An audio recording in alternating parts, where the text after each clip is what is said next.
Warren Sapp Mic check. is in the motherfucking building. Better know it. You're one of the original outspoken shit talkers in the NFL. Now, like, everybody talks shit. Yeah, but they do it in a social media kind of, more broadcast way. Right. We used to do it in a nice, quiet demeanor. Chris Carter told one of my teammates one time, he's like, man, Chris Carter talking to me. And I'm like, no, don't talk to him. Young guy in the league. So Chris come back and ask him, like, how many years you been in the league now? He's like, it's my 3rd year.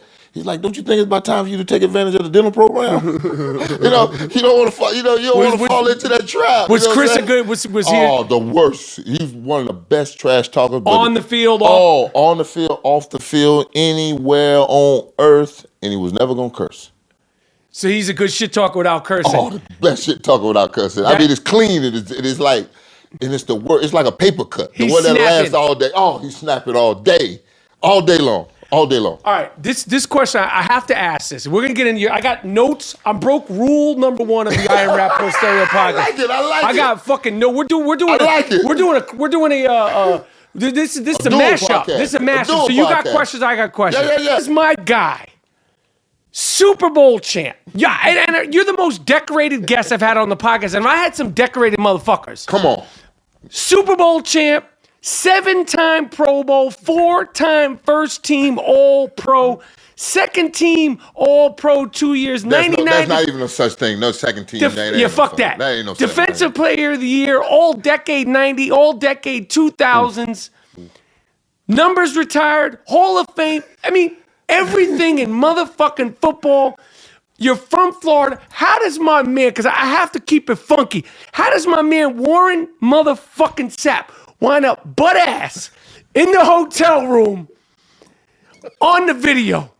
How does my man... Wait. What a video at? Was there a video? I ain't seen the video. I ain't seen the video. Was there a video? No, it was actually... Surveillance? It was me talking in the interrogation and you getting that from that. Okay. That's what it is. Now, I was telling the story. Because I'm an honest fuck. I'm just bluntly honest because I was raised by a woman that worked 3 jobs for a long fucking time. Too long. Until I retired and she watch her fish swim now. So, or she travels now. You know what? She emptied the damn fish tank. I come in the house one day and I look the fish tank empty. She's like, I'm sick of watching them damn fish swim. That was it. That was it. Now she travels. So, but my mom was just a bluntly honest woman. Tell the truth and it's going to do what it's going to do and the sun going to come out tomorrow. And if not, tomorrow wasn't promised to you. You came up in hard, like your mom, like she raised you? Yeah. I was the baby of 6 kids. I mean, I never won in my house. I mean, my sisters were 5 and 10 years older than me. My sisters kicked my ass. So, trust me. I mean, it was rough. What part of Florida? The middle. Orlando, Florida. Orange County, baby. Plymouth, Florida. I went to a Popka High. And so Blue Daughters, baby. You're one of these dudes, because the thing I love about you, I mean, your game and your style of play and like you were like unique, and your speed and your shit talk and all your accomplishments. Like, I feel like you're like a personality. Like, when it got too real, motherfuckers were like, they want to create distance. It's like they want everything from the Warren Sapp, but then like when you talking about like you got chased every day by a German Shepherd. Like you came up like you came up. Hey, you got to do what you got to do to make tomorrow all right. We're in such a crazy social media, ultra sensitive place right now. I mean, it's getting tighter and tighter every day. But then we have leaders of the free world saying the wildest shit. The wildest shit ever. So it's like a contradiction. So you could say more, but it's going to put you in a tighter box. So I mean, like, and I don't want to make this the whole thing of the conversation, but just in terms of like the ramifications of being a shit talker, being outspoken, being honest, and being someone like who keeps it real.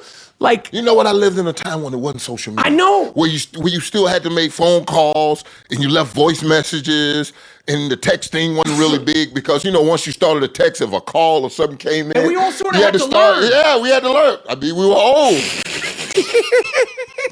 See, that's that 40 plus club. You learn some of the fucking lessons and shit. Man, you learn it from your kids.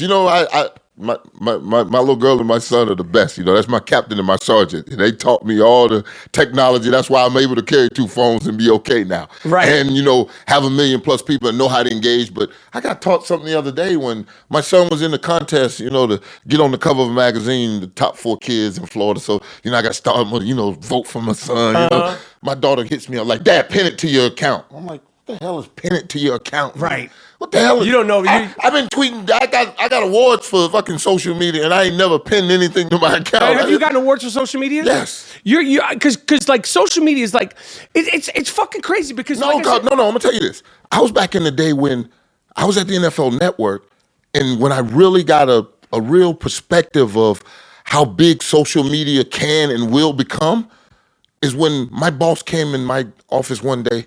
I was out there bullshit, talking crazy, and like I say good morning all the time. Good morning, and then everybody come back, and you look on there, you see one of your friends, and he be like, "What up, my end?" And right. and then you hit back, "Yo, what's good? Where you at?" Right. My dude came off and was like, "You responding to tweets with the N word?"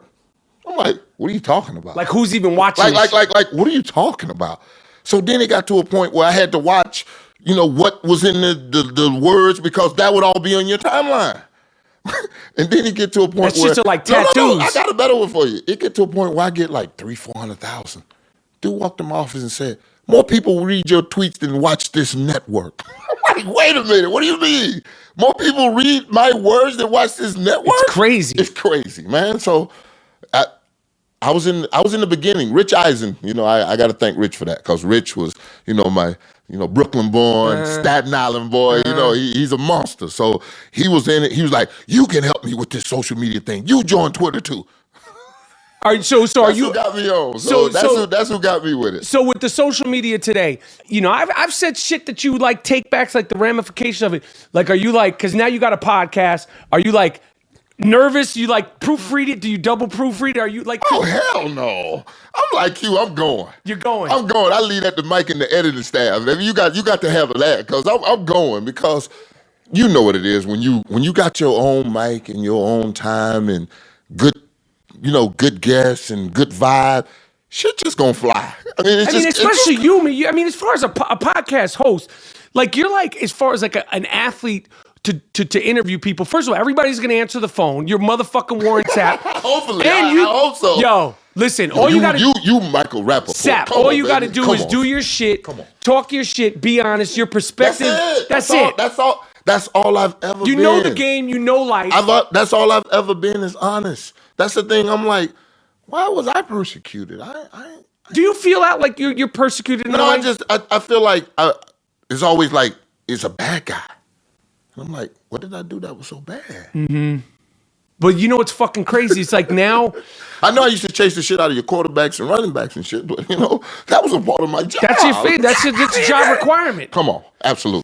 If you were playing today, it's crazy because in my opinion, it was dying down. Not necessarily that it needed to die down, or the kneeling and why Kaepernick started kneeling and then other players got involved, and then these fucking rules seem to revive it. And you know what's fucked up about this season? I feel like this is going to be the storyline of the entire season. Up until the playoffs, this all we're going to be talking about.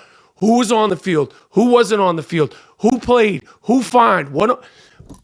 Just break down your entire take on this shit. Because for me, it's like I get the point, and I respect the point, and I support the point, but I'm so fucking tired of talking about this shit. When I want to talk about Antonio Brown, Ezekiel Elliott, whoever the fuck. Playoff chase. Barkley. Divisional, all that. Tom Atlanta, Brady. All that. This is overshadowing the entire league. Because it's supposed to be uncomfortable. Protest's supposed to make you uncomfortable. Because... they wanted to tell me that the NFL started the national anthem in 2009? That's a lie, because I can show you pictures of me and Brooks standing on the sideline. We were side by side on the 30-yard line. My socks down, his socks down. That's what we did, because we was at MacDill Air Force Base, and General Franks used to come watch us play. Mm-hmm. I got a picture of me and him with the clock was at 0 down there. He signed it for me. It was like time's up, man. You know what I'm saying? Mm-hmm. So the flowers was stand the post or salute the people. And at no point was he ever disrespecting any of them. If you just go back to the original You mean when he with started? Cap? Yeah, Cap, Yeah, I go agree. back. Because it ain't about facts no more.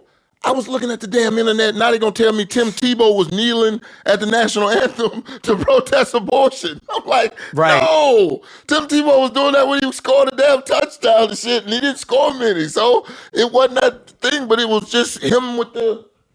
I mean, come on. We gonna make everybody a damn villain now. So what do you make of it at this point, where we are now? Because we had the kneel, then we had Cap was out of the league, and then we had last season. Was blackball out of the league. Right. And then we have Philly beat the fucking the Patriots. In a great game. In a great game. Great game. And then this is the... Yeah, and it's going to consume us. Why don't they What just would stop? you Why do don't they just stop? if you were playing and you were as great, like, let's say you're in your prime right now. No, You're the voice of the league. No. How would you respond? What would you do? You couldn't tell me that I couldn't have a freedom of speech. Because I hear people bang the drums all the time about the Second Amendment. Damn the Second Amendment. I understand the militia and all that bullshit. But you damn sure ain't going to tell me that all my people that died in that red clay in Georgia and Alabama and Mississippi, I don't get the... What? Would you be having a problem as a player? Oh, I'd have a real problem. It's easy to say now because you're 45, but when you're 26... No, when I was in the middle of it, right. You'd have an issue. Because I said in 98 it was a slave system. Mm-hmm. Because I wasn't allowed to get in a free agent system the way I would see my true value. And now they've gone to where you pass your 4th year as a free agent and it's your 5th year and the team has the option of picking you up. Because the Bucks just picked up Jameis Winston's $20 million. I'm like, what happened to the 4 years? You used to fight your ass off to get to that 4th year because now I'm an unrestricted free agent and I get to go test the market.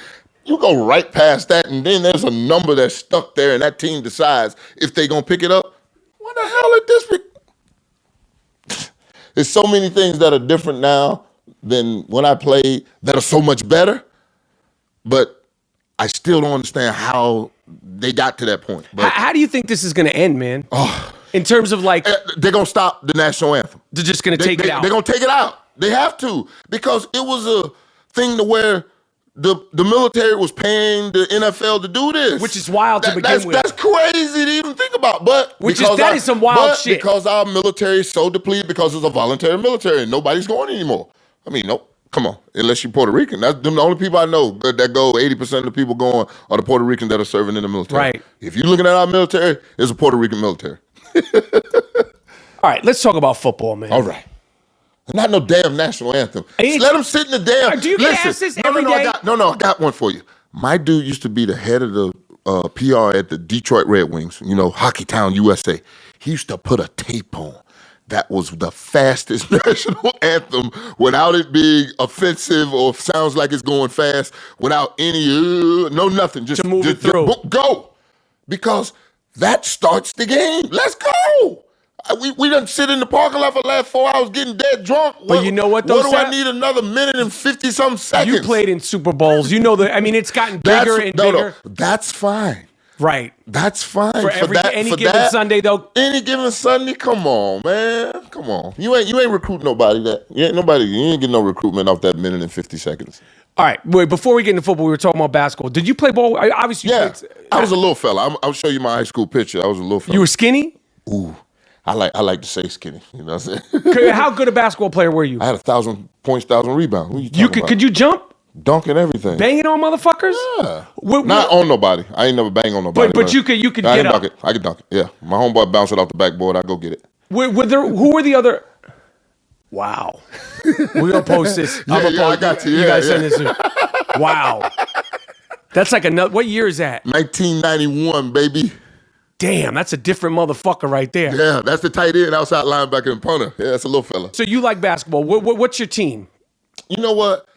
Keep it funky, man. You Miami. No. Keep it funky just because you ain't got no one Orlando, okay. In the 70s. That ain't going to do nothing for you. That ain't no football, none. Darryl Dawkins, Chocolate Thunder, left fucking Evans High School, which is my rival, and went to Philly. And there was chairman of the board, Moses Malone, 444.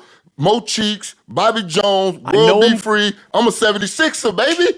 I went and seen Allen Iverson when he stepped over Tyrone Lue with 36 points. Then we went to Philly and got 4 in a row. Shaq did it. So you see Doc on the Come wall. on, baby. So you're now you don't ever say I'm my ass. I told you.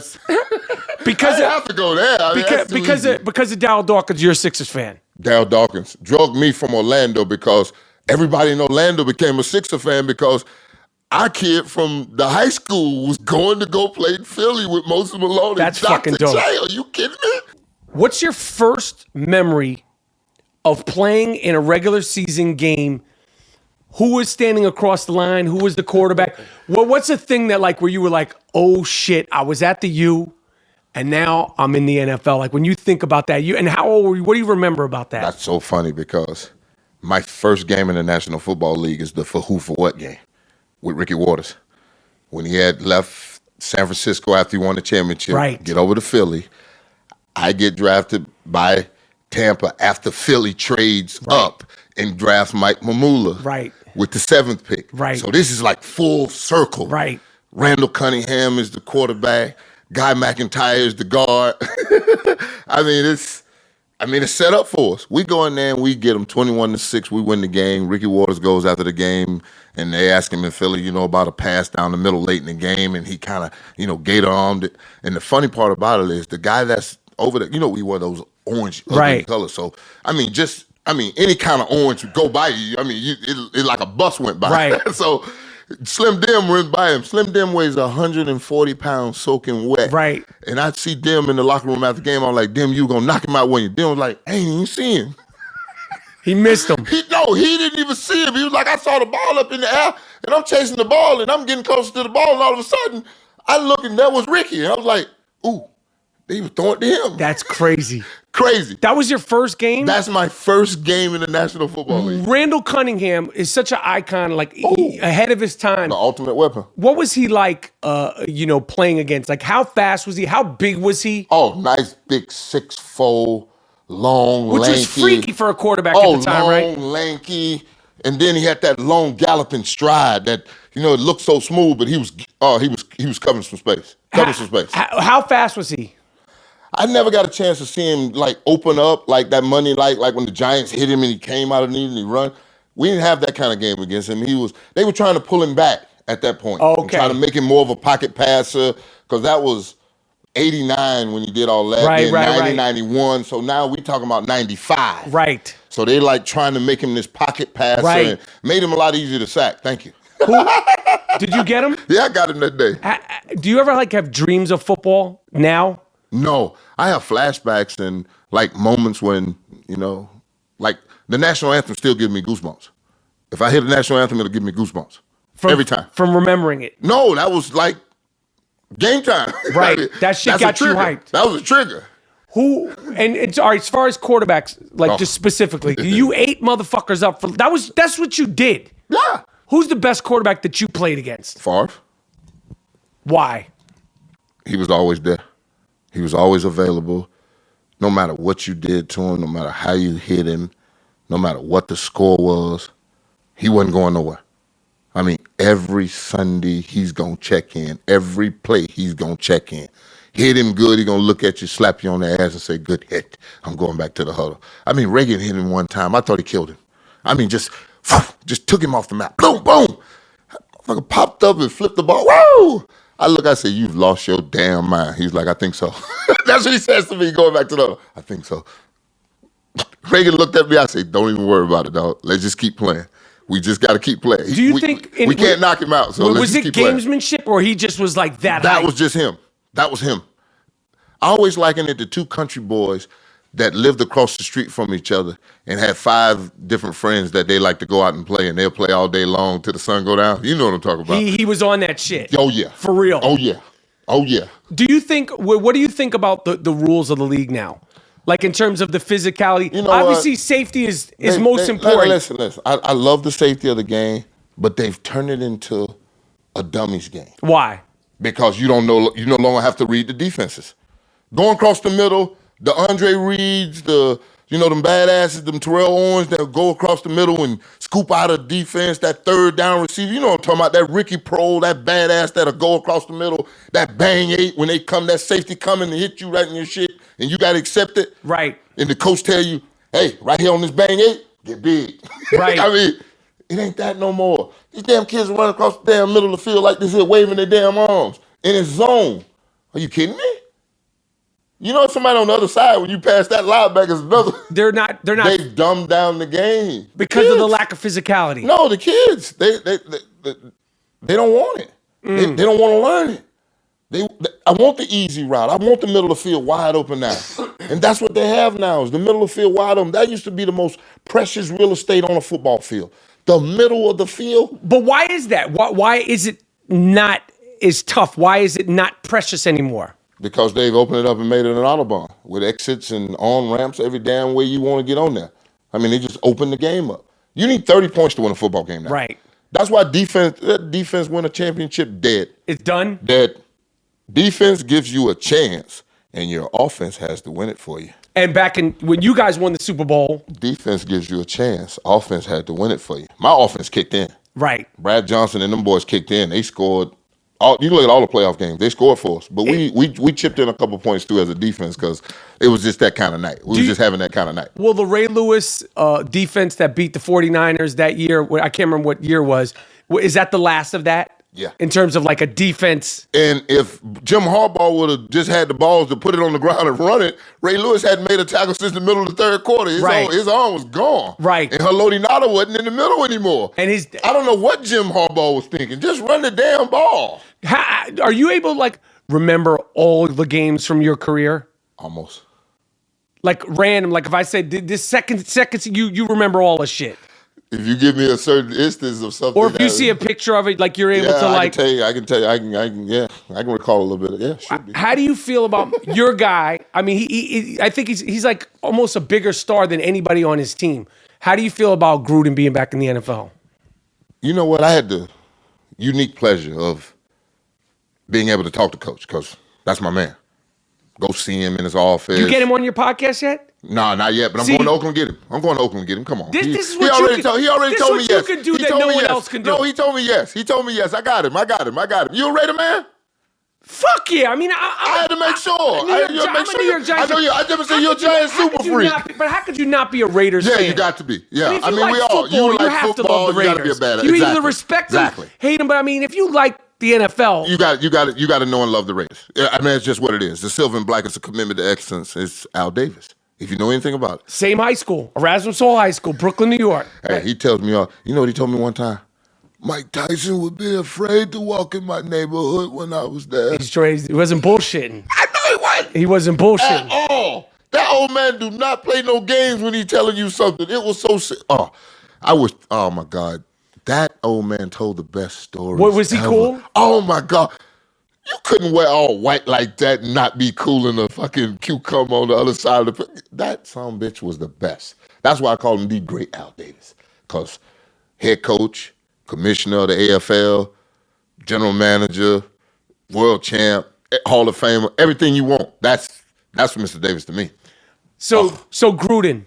I had the unique pleasure of calling them Tuesdays and Wednesdays after he'd fly from wherever, and we talk football, because that's my guy. We talk football and, talk about him, Mike Tirico, and the telecast and everything. And then I'd get over there with him sometime and watch him, do his little work, I say, you doing all this damn work. Why don't you go coach you a damn team? I'm thinking about it. And every time, I'm thinking about it.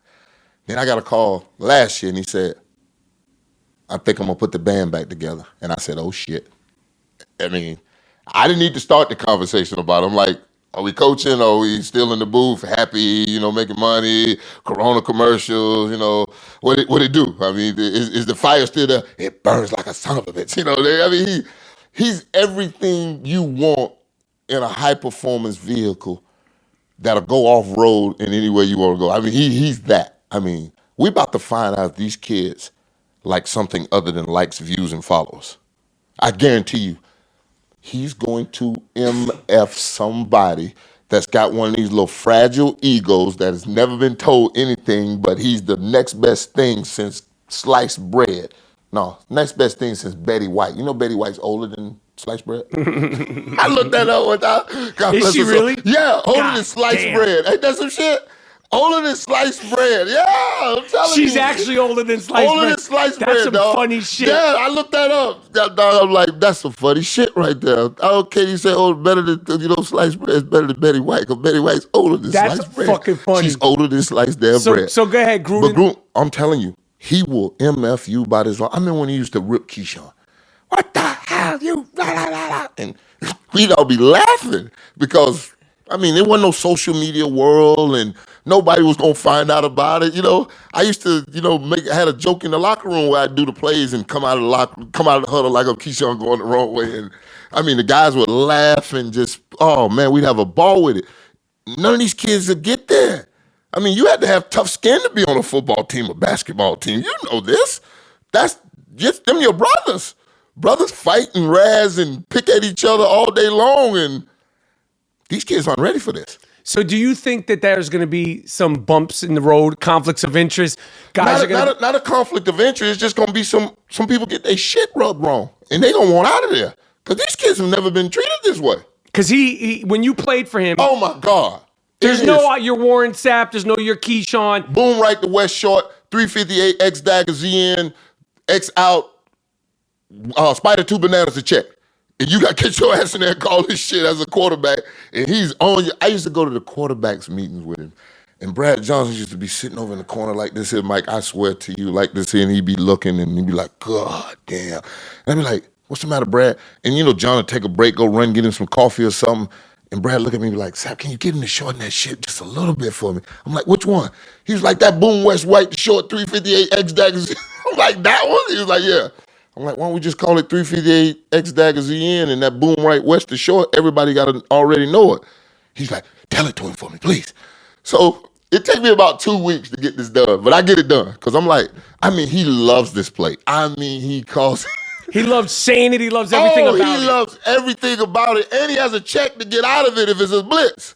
So if it's not a blitz, it's the play he won't. But if the blitz coming, he's got to fake it and, we call it Tampa pass. Fake it to the tailback, dump it to the fullback with a flag off the end and a hook over the middle. It's just one of those plays you can get out of it, because nobody's going to pick up that fullback coming out like that for a 3-yard gain. You can have that every time. A defense will give that to you. But that 358 X daggers is a mother, boy. When you got to deal with that, that's an 18-yard dig coming up on the top. Is his style of football, do you think he will adapt to the game? Since it's obviously... No, the game has made it easier for him to do this now. For Gruden. Because it's wide open. Because of his mind? Oh, my God. He is going to show you something, and you're going to swear you know what it is, and it's going to be like, damn it. It's something else? Yes. That's all he does.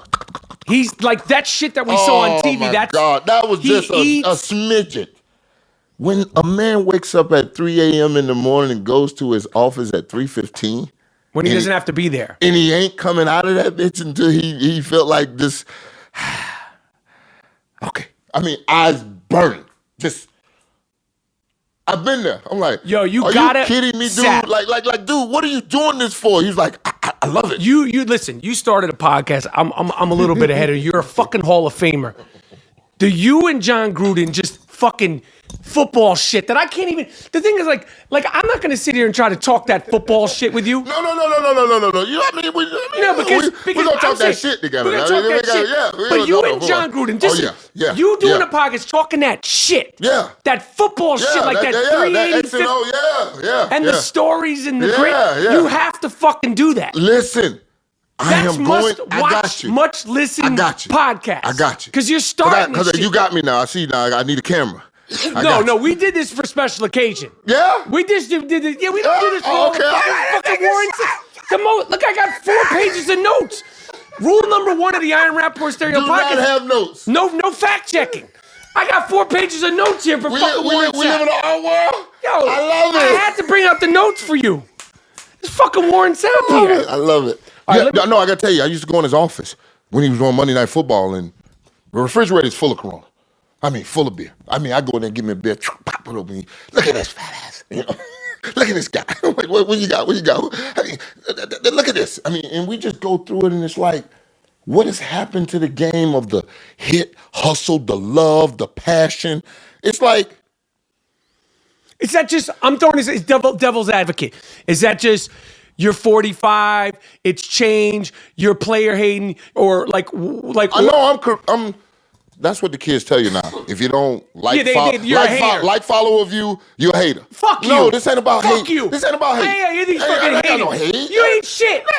You ain't shit, and I'm a hater. Whatever you want to call it. You say, put it up. I'm a hater. I say you ain't shit. Put it up. Just put it up. Put it up. Everything's a fucking hater. 1 year's a fluke. And then they want to hate 2 years shame you got you. lucky. 3 years now we might got something. Fuck you. You ain't shit. That's it. Listen, they live off one catch, one run, one tweet, one post. God damn. How long did you play in the league? 13 years. When did you stop being great? Like when did you feel like you're how many years were you at your like greatest? I had 10 sacks as a 34-year-old and I retired at 35. You were consistent. I just wanted to love the game like the game loved me because it took me off a dirt road.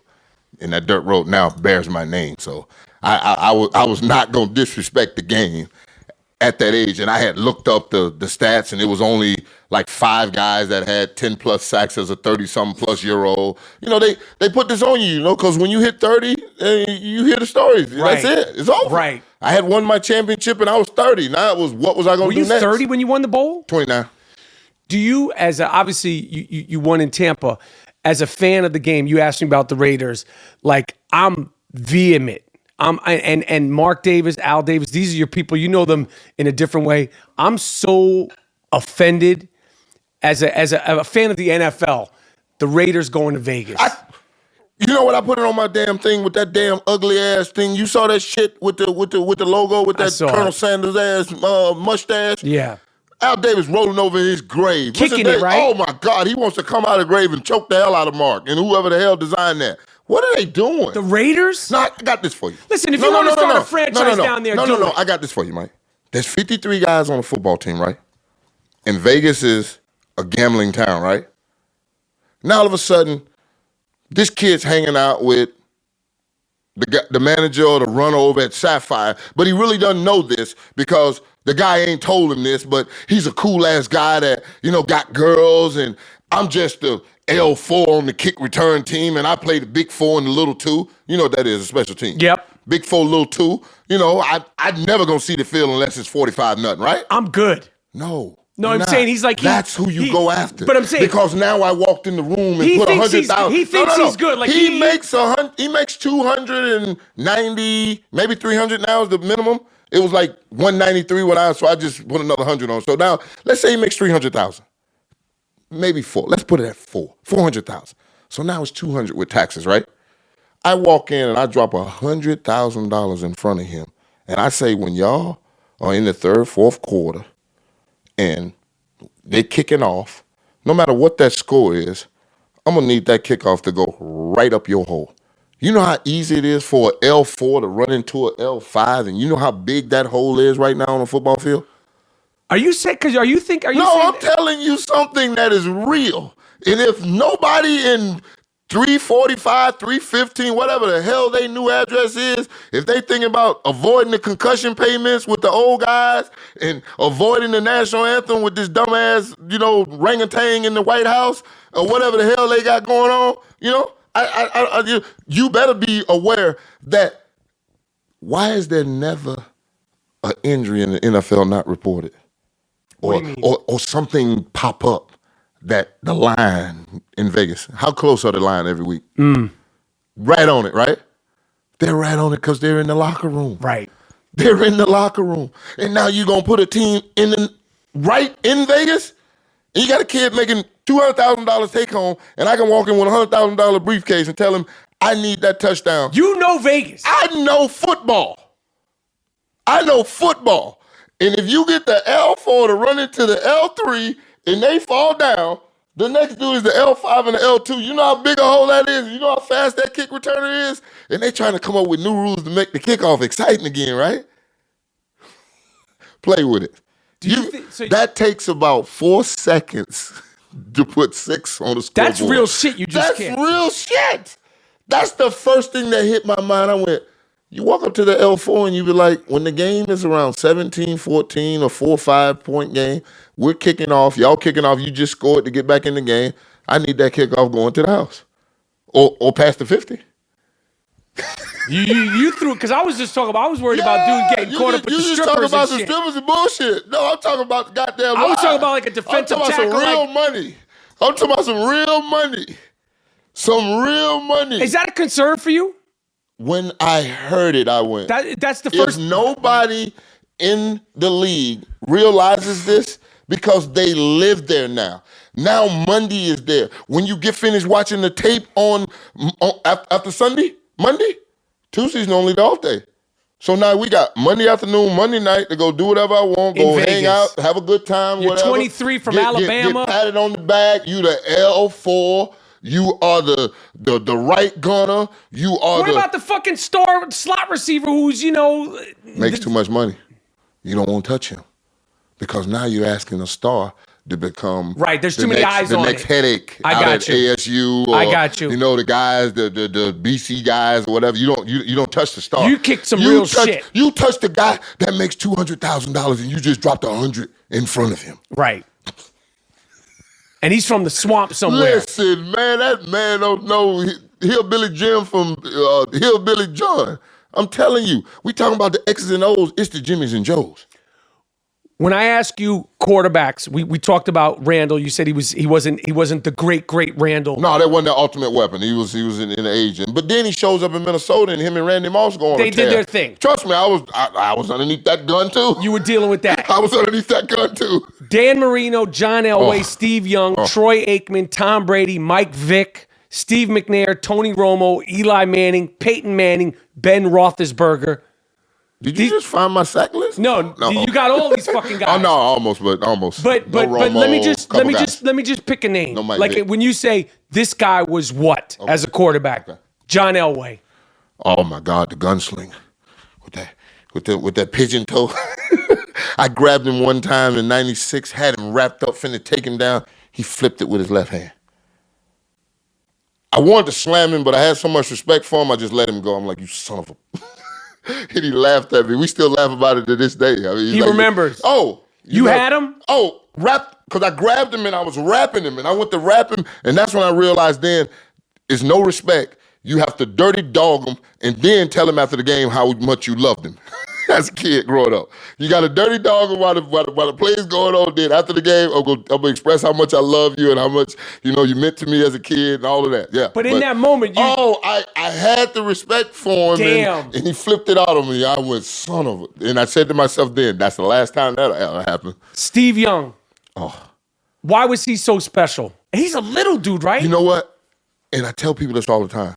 This is what Jon Gruden was going to do with Chris Sims, was going to flip your offense because now when a right-hander drops back, he's viewing the field from this way back that way. Mm-hmm. You flip it the other way with a left-hander. It's going the other way. Is that a big advantage, the left-handed quarterback? It's just like a left-hander in basketball. Like Chris Mullin and most left-handers are special guys. When you mentioned Chris Mullin because I kind of remind you of Chris Mullin, right? No. It's just that New York flavor, baby. You know what I'm saying? That was my guy that boy was beast, St. John, Big East.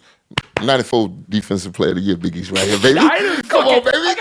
No, that's Big East, baby. I'm with Pat. But that wasn't the real Big East, though. That is the real. That wasn't the real fucking Big East. The Big East.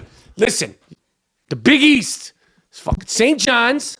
They didn't play football. I know. I got nothing to do with that. Okay. With the I got it. I'm still Big East. I got nothing to do with my that. Big East but basketball. St. John's and all of St. John's, Syracuse. Boston College. Yeah. The Georgetown, all that. Seton Hall. Those are my fucking guys. That's Villanova. It. Come on, Nova. Come on. With the man was so high, he shot the ball all that. The McLean brothers. High as hell, shooting that thing, and everything fell that night. Everything fell that night. All right, so I interrupted you. Steve Young, sorry. Steve Young, that guy. The most accurate passer in the game until these new kids came up and everything opened up. Where now it's just crazy. But Steve Young was the purest of passers. I mean, he could deliver the ball. Yeah. This guy, I mean, he's still going. The fact that he's still going. Tom Brady. The greatest. Why? Because we measure him by championships. We measure them by playoff appearances. We measure them by playoff performances. And if you got anybody that was down 28-3 and said, the hell with that, we coming back and I am not going home without a championship, The fact that he even said Julian Edelman, he had the balls to see. Julian Edelman's a nasty fucker too. I remember when I heard them say it's gonna be a hell of a story. I was like, motherfucker, there ain't no story. I'm going to sleep. The fact that they were even talking that shit. That's how you believe, because it's an old additive that we only need these 53 men in this locker room to believe in what we believe in. But that's the God, the honest truth.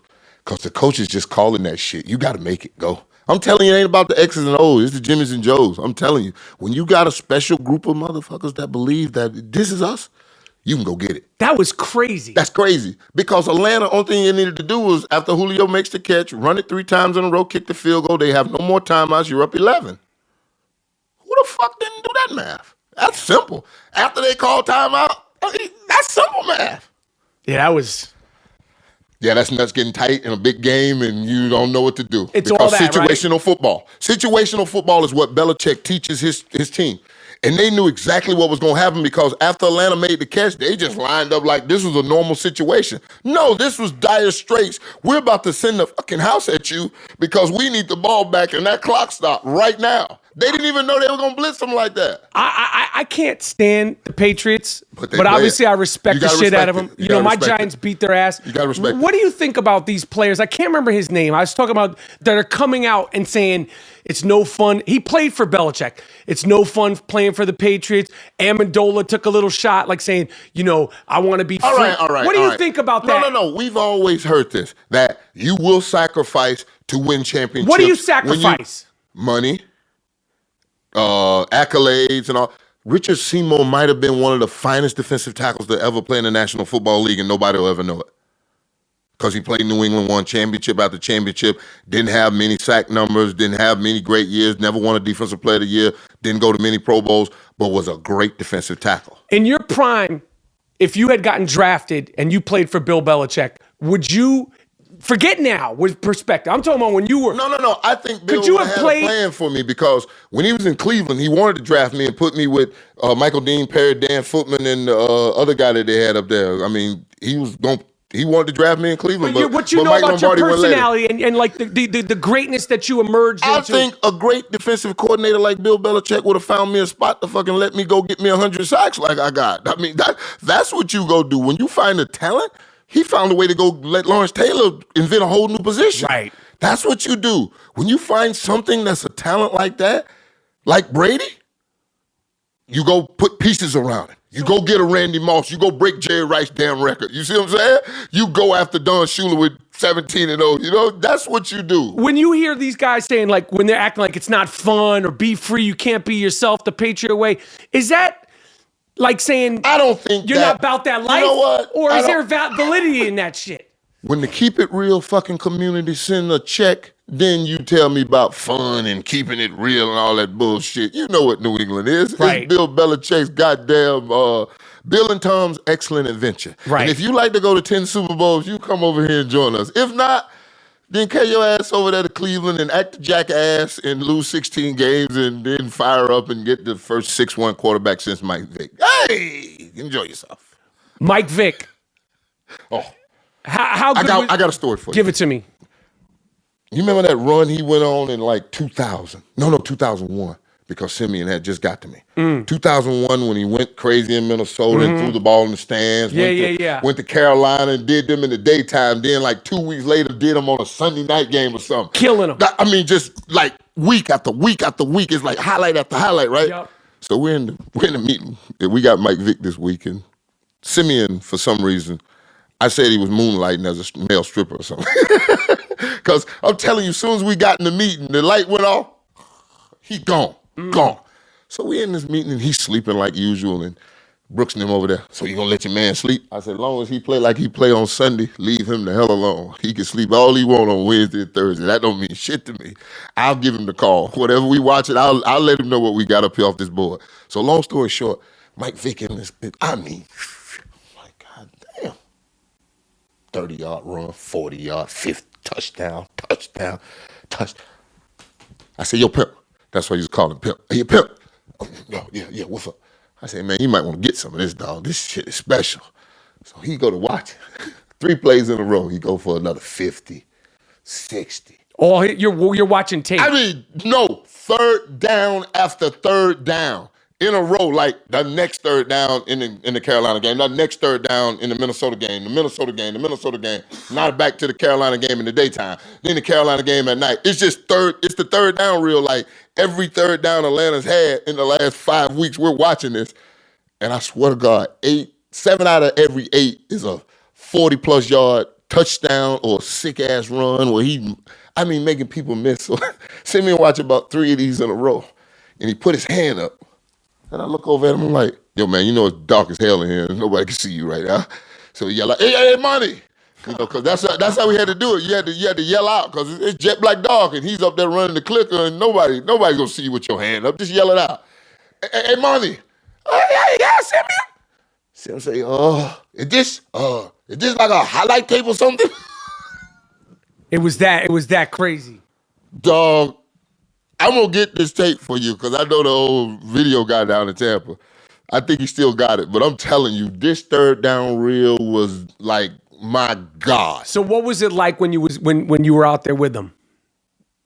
Not like that, because we never got him in a position where he opened up on us like that. We everything he was doing was like quick stops and then take off, and then we get him on the ground. I mean, we had a plan, and we had Derrick Brooks. Right. We had a plan because I wasn't gonna let him go right up the middle because that's how he gets started. Once he goes this way, then everything side to side is a lot easier once you're going that fast. Was he the fastest quarterback that you played against? Ever. By not even close? Ever. Like fucking like ever. Quick? Ever. Everything. Shit, he outrun a bunch of the running backs I went up against. Chris Johnson maybe? The only back I think in his Michael prime, Bennett. Mike was that fast. My God. It was no angle. It was like that Dion fast. Like he's just running. Like just going. And it's effortless. Oh my God. Okay, I'm gonna go to running backs. You played a game. I mean, Edrin, LaDainian. There's only one running back. Adrian Peterson, Ricky Williams, Terrell Davis, Frank Gore, Jamal Lewis. Still ain't call his name. Tiki. Priest Holmes. You are old as me. You Emmett still ain't Smith, call his name? Barry Sanders. There he is. I saved the best for last. There he is. Okay. I don't need the other guy. It's Barry Sanders, and then I should have flipped the list. No question. I love EJ. EJ was one of those diagonal runners that can get it done.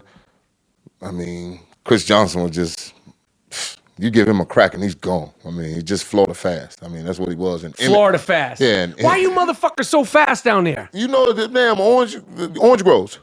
You know that thick ass sand that the oranges grow in?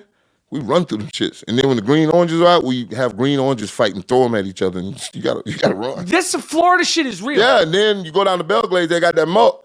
Where they out there chasing the damn rabbits out there in the corners. That's real shit, right? That's real shit. Listen, man, when you don't have money, we don't have Speak the why. on it. We don't have the why to go to. They don't build us basketball courts, with shade over the. You ever seen those damn things in Puerto Rico and those damn South American countries with a shade over the top? I'm like, if they'd have built us one of those in the damn country, we'd have played basketball all day. That's why y'all can play basketball. It gets cool up north. We can't touch that shit. No. We got to entertain ourselves other ways and make $1. Because mom ain't buying no $100 shoes. Right. Them Jordans you want, buddy, you better go to work for them. Right. You ain't no $100 shoes around here, buddy. I hear you. You know mama buy them Bobos for your ass in a heartbeat. Bobos is $1.99. Bobos make your feet feel fine. So when you think of Barry, I think of a nightmare. I used to hate the damn practices. how low was he? Oh my God, right on the ground. We talking about Like a little fucking bowling ball? Yeah. A butcher knife that'll cut your ass in half as he's on his way for 6. He had 2 80-yard plus runs in a game against us. You know what my defensive coordinator walked in and said? Now, if we take away those 2 runs, he had 1.7 yards a carry. Yeah, right. That means jack shit. That makes jack shit when I got to watch this damn tape right now. This man went for 80 and 82 in the same game. So Barry's first, Yeah. And I said him last. I said Emmett Smith and all these other guys. So when I say Barry, who's second? After Barry Sanders, you say is the best. Like who's like, I need to get some fucking sleep. LaDainian was Thomas. a motherfucker. Yeah. That was my Oakland years. And I just told him one thing when Marshall Faulk too. Him and Faulk. Yeah, he's on my list too. Him and Faulk. Because I'm talking about every down backs. You know these damn first, second down backs that can't catch. Adrian Peterson, you can't catch. You can't get on the Is list. that their fault though? Like, expired. Yeah. Okay. Explain that to me. Tell me a basketball player who don't use his left damn hand. Is it his fault? No. It's not. No, He's it's in the his damn fault. gym It's his every fault. day. It's his fault. It's his You're fault. in a football facility every day. But let me ask you this. That football gets thrown every day. But let me ask you this question. If I throw you a football, you can catch a football. When they explain this to me, and I'm not challenging you because I want to know, because I know what I know and I know what I don't know. When you say a running back can't catch, you don't mean that literally, right? Yeah, I do. Like he fight catch? the ball, like he fights it. Like you throwing the ball, he'll try to grab it. That's not catching the ball. Catching the ball is... So what you have to do is get that little tether and tie it to the chain and sit there and throw it and it'll come back. You ever had that? You remember that tether? Absolutely. You have to put work into your craft. So when you say as good as Adrian Peterson, one of the greatest... He'll never be on the list for the greatest running back of all time. Why? He's not a 3-down back. He's coming out on 3rd down. I don't know if it's protection, but I think it's his catching because I've seen the screens. It's ugly. A man that because he fluid, can't catch. That man, you ever shook his hand? No. Oh is he a God. fucking beast?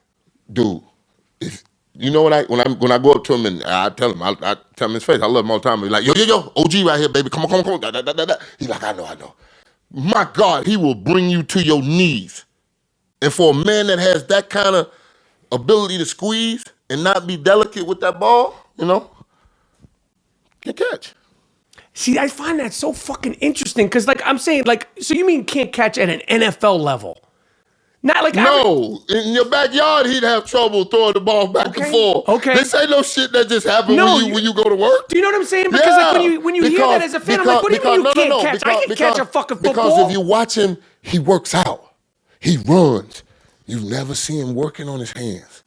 Because his strength is, I'm a powerful running back. You can hand the ball to 30 times. He's just in the wrong era for it. So when I show you this list of these guys here, like obviously you respect all these guys, but who of them can't catch? I'm saying this, Jamal Lewis, right? Jamal Lewis. Right, but his career was so short. Yeah, and Tiki had to learn how to catch and stop fumbling.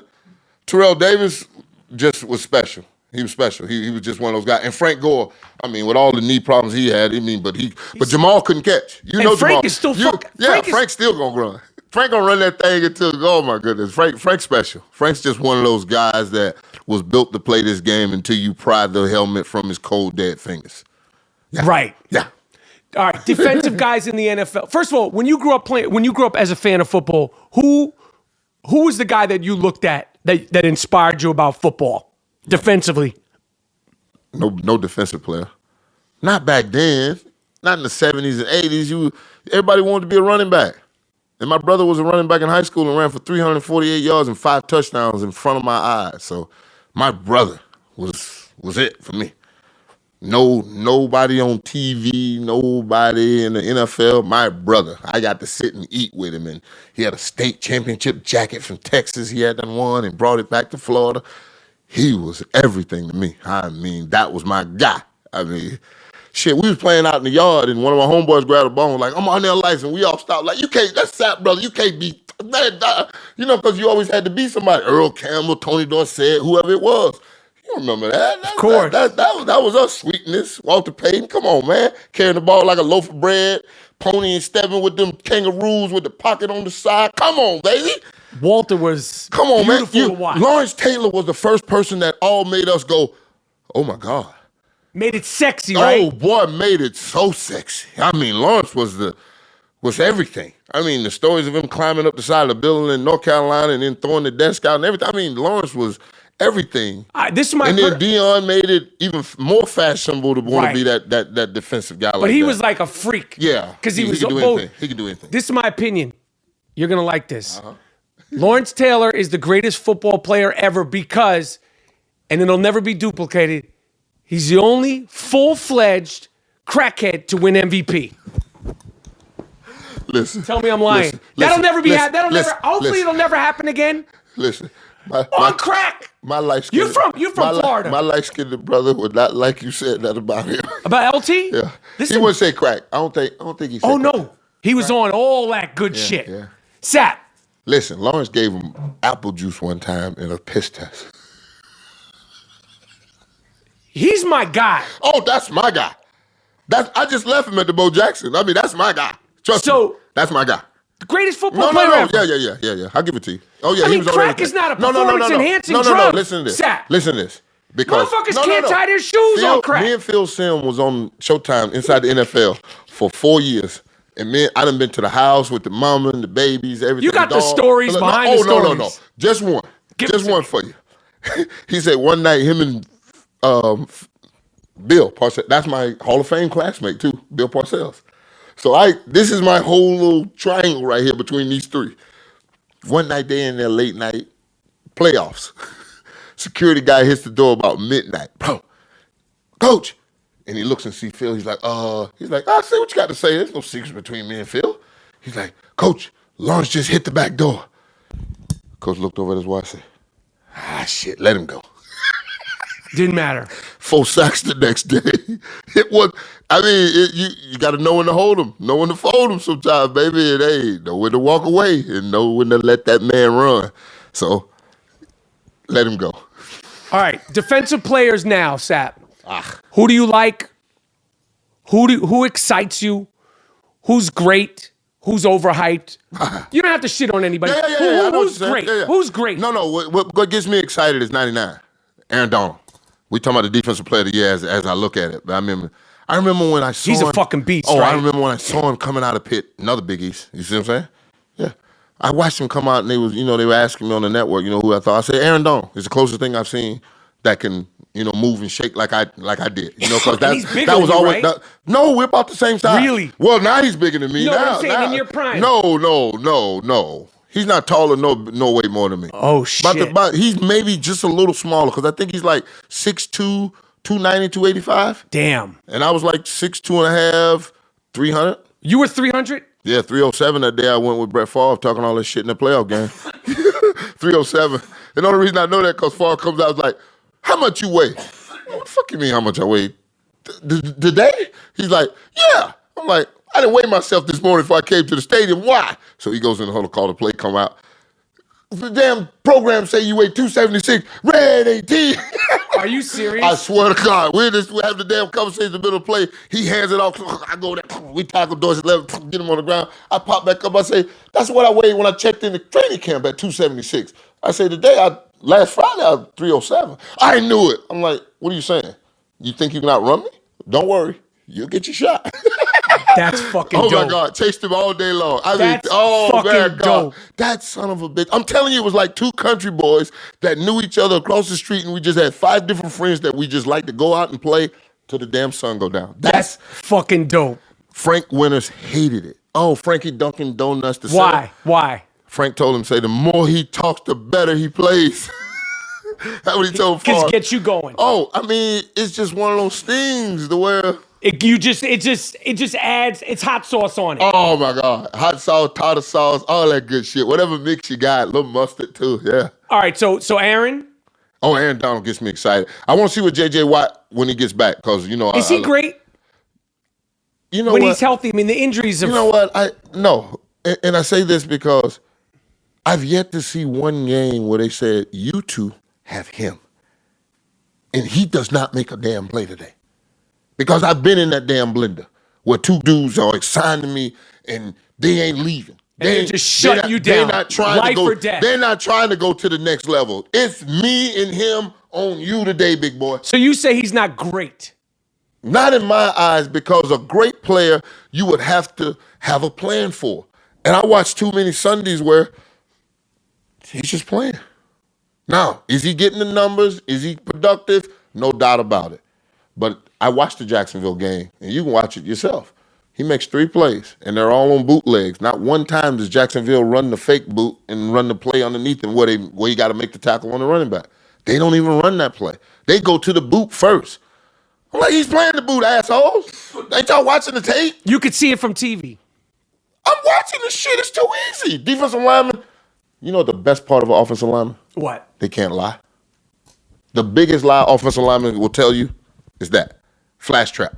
He'll flash you and go away. Well, explain that. Explain it in basic terms, Sapp. All right. If I'm on the line of scrimmage and you across from me and you the 3 technique, when this ball snap, if I have to reach block you, my first step is a reach block. Which reach block means? I'm trying to take you over. Okay. So now we can get outside and stretch this play down the thing.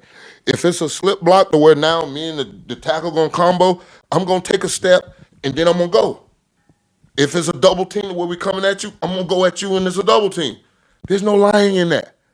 If it's a pass play, I'm going to go with pass. Now, play action, that's a half false lie. But the biggest lie you get told is a flash trap and they go away. And you're reading this. Oh, no, I'm looking at this big fat ass gut. He ain't going nowhere without this. Yeah, that's where you have your eyes? No, my eyes are at the V of his neck.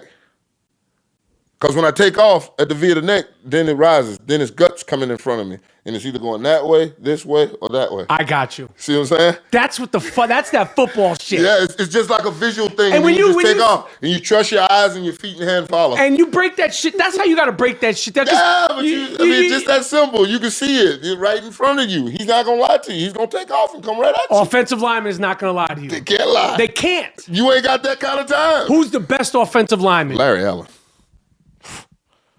You talking about, man? Why? Bench plus 600 plus pounds, run a 4.6. That's an animal. That's a beast. That's beast mode for real. The first time I saw him live, I was at my first Pro Bowl, and I'm out there like a kid in the candy store. Reggie White's right there, John Randall's right here, Stubblefield, Derek Thomas is on the other field, Cortez Kennedy. All my icons. Emmitt Smith rode to practice with me and Brooks. We were having a damn good. Like kids. All of a sudden, I'm in practice, and you got to be a stationary guy in the Pro Bowl. They really don't let you deviate a defense. Man, Larry Allen came around this damn corner. I'm talking about like that. I'm like, what the? I'm like, is that a 340-pound man just went by me? My God. I had never seen nothing like that. And from that point on, I wanted some. I dreamed of it. We played each other like 3 times, but from that point on, I dreamed of it. He was that. And I had Randall McDaniel. That's the second guy. Those two, the most athletic, strong, smart, physical, dominating, and neither one of them would talk to you. That's what I hated about both of them. You would try to engage. Man, I chased Larry Allen all the way to the sideline one time, tried to get him to talk to me. He wouldn't say shit. Wouldn't say a word. You would get out my face. That's all he said. You know why you're great?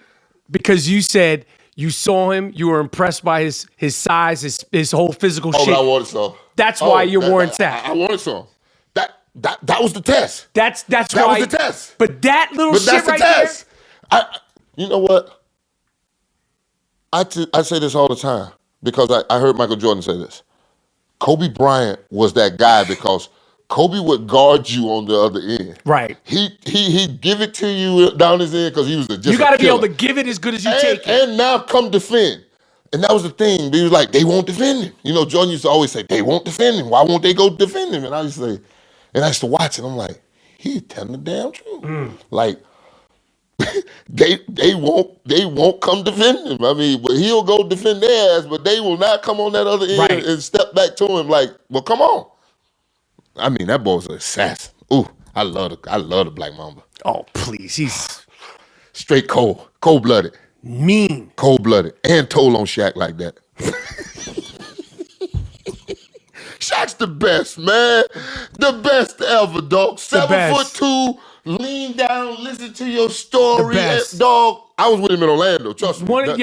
Special the guy. Salt of the earth. The salt of the fucking earth. The salt of the earth, boy. If you got somebody to say something bad about Shaq, I'm coming to see him. I agree. Right? I agree. Dog, Shaq's the best, dog. He to be that big, to be that famous, to be that great, and he played bully ball, but he wasn't a bully at all. Do you know what I'm saying? Like at all. Like that little bump and stuff in the do paint. His shit, and but he wasn't like no.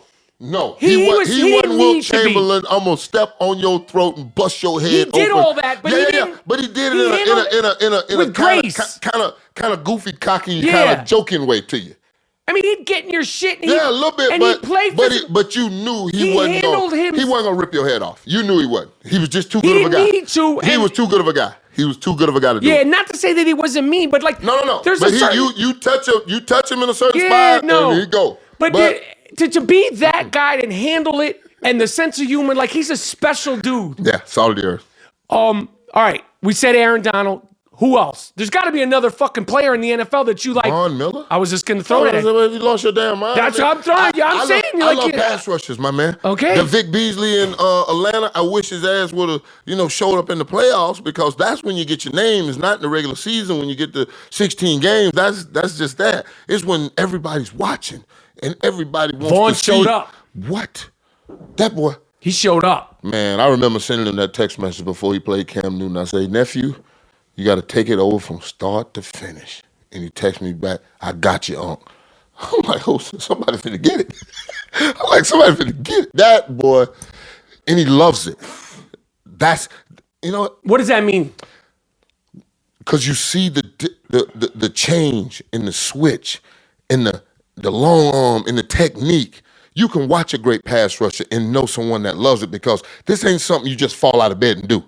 This is the hardest job on earth. Don't tell me nothing about no damn pitcher. Don't tell me nothing about hitting no damn round ball with no round damn bat. None of that shit. Rushing the passer. Why is it the hardest? I don't know the play. I don't know the snap count. I don't know the protection.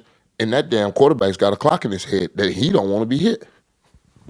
And the last time I checked, if you pretty good at this, they got a plan for your ass. Right. For the defender. They got a plan for your ass, because if they don't have a plan for you, the game is over. Right. So Vaughn is a motherfucker. Oh, my God. I call him the blind assassin. Them damn glasses. God damn. I'm like such a nice guy, too. He's a good dude, too, boy. I'm talking about one of them good brothers, too, boy. Oh, I'm talking. And them damn glasses, he will not take them off. Oh, my God. Is that a look, or can that motherfucker not see? He can't see. Who's your favorite offensive player in the NFL? Right now? Right now. Like, who's a guy, like, if you're flipping the channels, you're gonna stop to watch. There's too many quarterbacks. All them damn quarterbacks, the Aaron Rodgers, Tom Brady, when they on, any of them, Matt Ryan, any of them, when they throwing that damn ball, when they spinning it, it's something to watch. But I love to watch a game where you spinning it and now you got to deal with a defender coming after that ass. And now you got to adjust. You know what I'm saying? I want a good game. I want both sides to be able to rush the pass. I want both sides to be able to run the ball, dump it off, do something. That Comeric boy is damn good down in damn New Orleans. I mean, shit. Him, Dante Freeman, McCaffrey in fucking Carolina. Where these damn little scatbacks coming from right little now, boy? Motherfuckers. Oh, whoa, the field's so wide open. I'm gonna throw more names. It's wide open. Come on. Quick hits. Cam Newton. Is he great? No. Why not? Who the fuck shows up at the Super Bowl and pouts like that? Yo, we saw you look at the ball. That's the church's money. Dive your ass in that nose first. You've been playing football since you were a little bitty boy. Oh, no, you didn't just do that at the biggest stage in the world and then show up with the press conference with your hoodie on and you ain't got nothing to say? Remember he told us he was going to do something that no other black quarterback had ever done in the Super Bowl? I guess he ain't old enough to remember January 26, 1992 when Doug Williams won the MVP. Or Russell Wilson winning it a couple years before. I guess, these kids is just 15 minutes of the last thing they saw because he did do something that no other black quarterback did at the Super Bowl. He went there and pouted like a little bitch with them ugly ass, what do they call those, capri pants? They need to put a dress code in for all that. Hey, man, just stop it. Stop. Just stop it. What was the fucking put some goddamn. What was the 4 at the draft with the? I was looking at the shoes and this. Oh, it's this area code. Really? On the shoes? Put some fucking clothes on, man. Odell, is he great? No. Can he be great? Yes, but you have to put in the work that now is a week in, week out thing. To where that great catch you made with them gloves, because you can't make that catch without those gloves. Right. I mean, talk about running back that can't. Anybody can catch them. That's what makes it so bad. I'm telling you, you can. My son, I thought he was going to be in the NFL. It stops the ball from rotating. It stops the ball from spinning. In the tracks. It stops the ball from spinning. I saw some fucking Jewish white kids with them gloves on. I was like, these are the best football players ever. 9-year-old. Fucking. And then I put the gloves on. I was like, I'm fucking. Hey, man, it's modern technology. I remember when we used to wear those Newmans, and if a drop of water got on, you take them off and throw them right in the middle of the field. They banned Stickum with my man Lester Hayes. Yeah, Lester Hayes. But this but is he the was brand dripping. new Stickum. Oh, it's better than Stickum. But it's It literally don't drip, like it don't drip. They don't get wet. You ain't got to worry about them. They got an endless supply of them on the sideline for you. so. Unbelievable. Okay. He can be, but you got to give me something more than just one-handed catches. I want the 18-yard dig. I want that square in. I want that cross the middle. I want that. I want it all. Need it. We need I want it all. 9 yards. You know what I call Randy Moss the guillotine because he chop your head off. 80 yards is over. 70 yards is over. Terrell Owens was an ice cream scooper. He take chunks out of you. I mean, big chunks. Right. Yeah. He look at you like, damn, who bit in my ice cream? T.O. Motherfucker taking chunks out you. That's what you need as a receiver.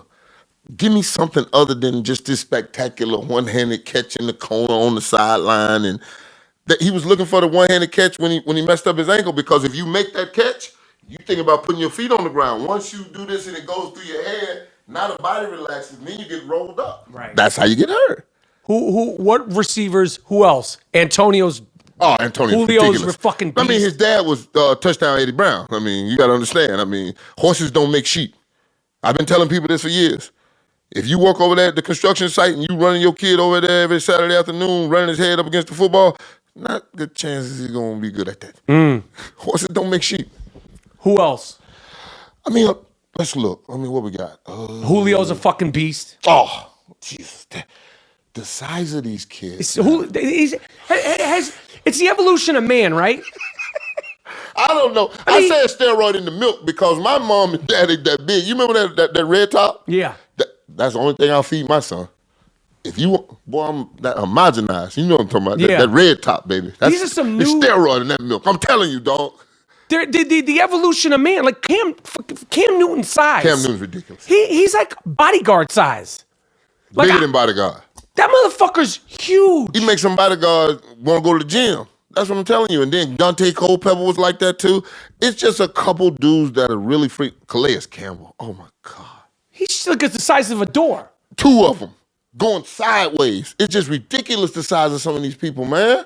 I mean, but that's the game that we're playing. They're getting bigger and stronger. Ezekiel Elliott. What is your take on him? The talent and then all this other shit. I'm questioning the talent because the offensive line, when it was intact, ran great. When it wasn't, I ain't see that. Well, let me go and just get this 3 yards and maybe I can bust a tackle or whatever. You see that pouting and ain't no holes opening and that griminess. Mm-hmm. Because the last time I checked, when you run for that kind of yards, people circle you. Mm-hmm. And now you got to come back now with a new plan. Because if you do it 1 year, you got lucky. Do it 2 years, that could be a fluke. 3 years, now we might have something called consistency. And these kids want to be flown to the top of the list and the greatest thing since Betty White, you know what I'm saying? And I don't understand it. It can't be that instant gratification, son. Really? Well, How about Dez Bryant? How can you go from being one of the most dominant, violent receivers? You remember he used to catch that ball and I'm like, man, that's a violent-ass receiver after he catch the ball. Now they talking about making him a slot, and he doesn't have a team. Is that his personality? Is that his age? Is it a combination of all? Is he because great? No. Is he Hall of Fame? No. Won't even make the semifinalists with what's going on now. I mean, it's just that simple. You have to have a body of work to talk about the Hall of Fame, and we talking about splash in the pan. That's what that is, splash in the pan. No consistency. Jason Witten has a shot, but there's not many tight ends in the Hall of Fame. Right. Is he going to, with Dez, is he going to wind up, what do you think his outcome is going to be for this season? Because as of the recording of this. I don't know about a job. I don't think he has one. It's going, you know what I heard through the grapevine, around $3 million, and somebody assigned him around that number. So it's a money thing. For him now, because he got offered 8. Right. I don't know what's and wrong now with $8 they're million. like, you taking the 3 and it's. Oh, you taking it or walk. That's what happens. Once the door closes on an opportunity like that. On that 8. 4 is the highest you'll get. Because it's like essentially, and this sounds I'm betting against myself. Right. It's a business decision. It's absolute. It's like I could get it for cheaper. I tell people this all the time. The NFL's a business. And if you don't realize that, your ass need to get out of it. Would you ever coach? No, the hours are too long. I like camps. I like kids. I like kids who want to work. You know, you got a camp or something like that. I'll come in, 90 minutes, 2 hours. You know, I'll work with them. I do that all day long. But you know how fucking coaches put in them damn hours? It's long, That's right? a 6 o'clock damn coaches meeting, and that's if you lucky. Right. They have it at 6 o'clock. It's a hard fucking job. 6 o'clock coaches meeting. That means your ass is up out of your bed and in your car by 10 after 5, driving to the job because nobody wants to live on top of the damn facility. Right. At least a 30, 40-minute drive. Right. Now you go ahead, traffic. Come on. So you got to get to the job, get yourself situated. Now you have a staff meeting. And this is the thing that got me. Who's my defensive coordinator? Who's my head coach that's now finna yell at me about what this dumbass didn't do after I done sat there for 5 days on the road, spoon-feeding his ass like applesauce? It's not for you. No.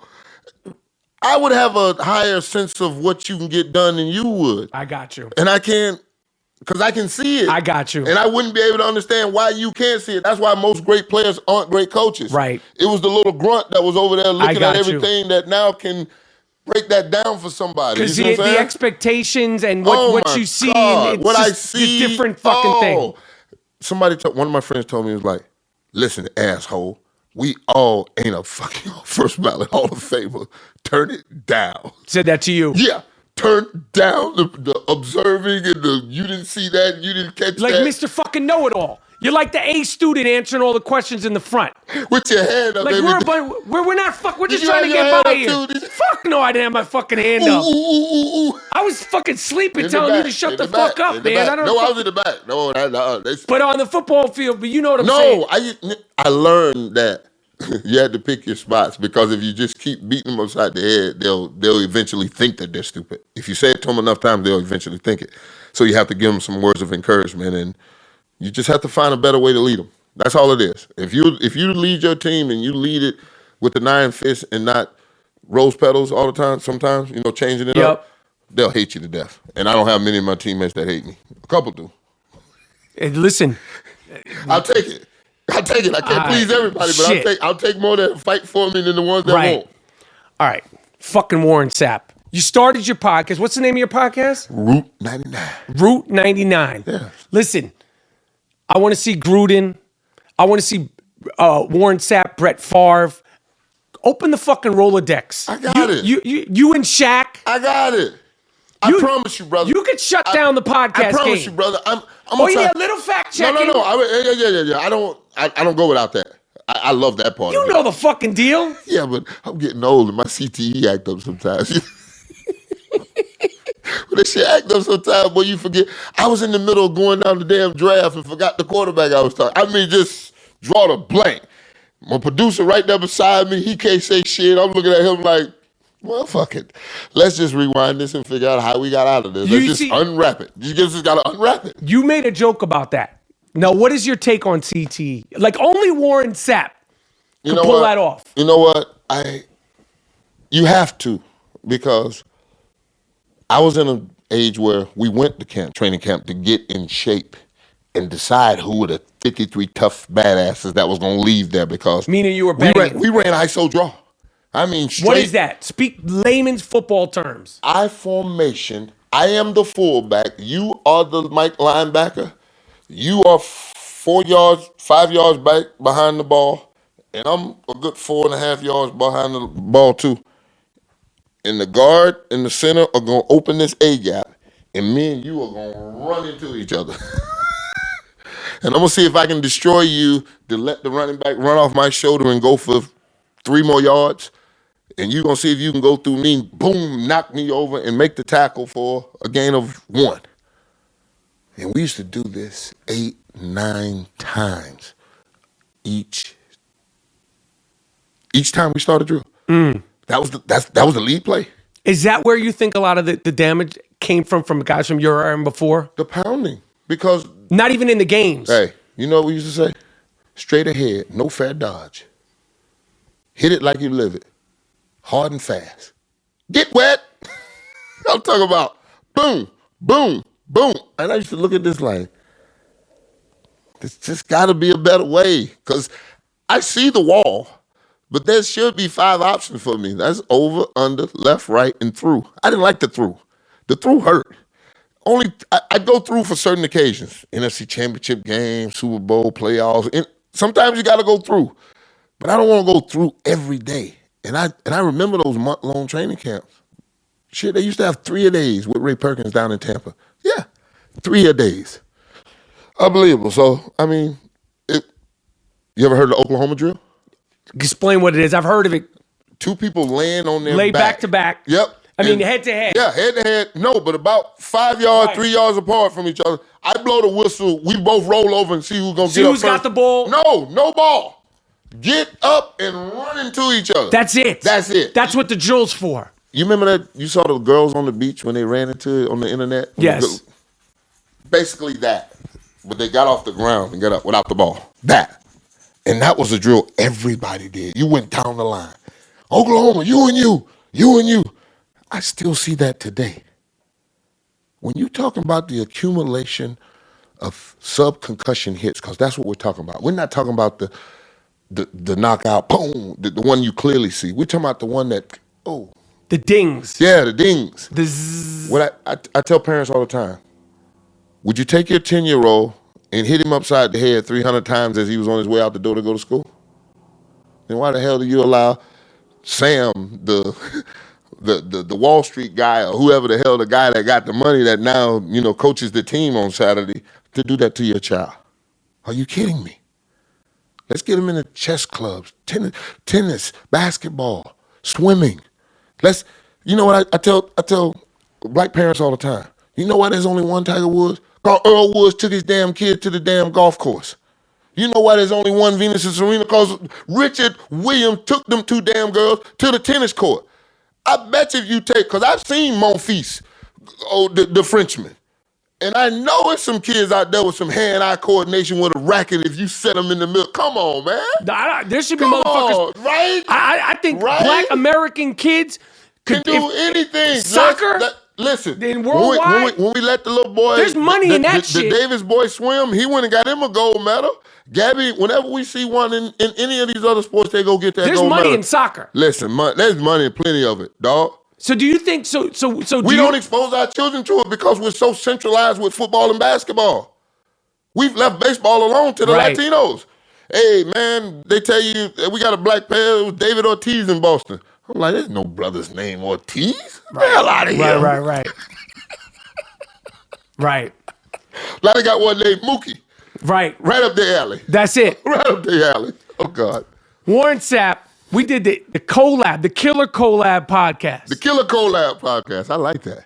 Oh, my Hall brother. of Famer. Oh, fucking Rapaport. Get out of here. This was dope. Yeah.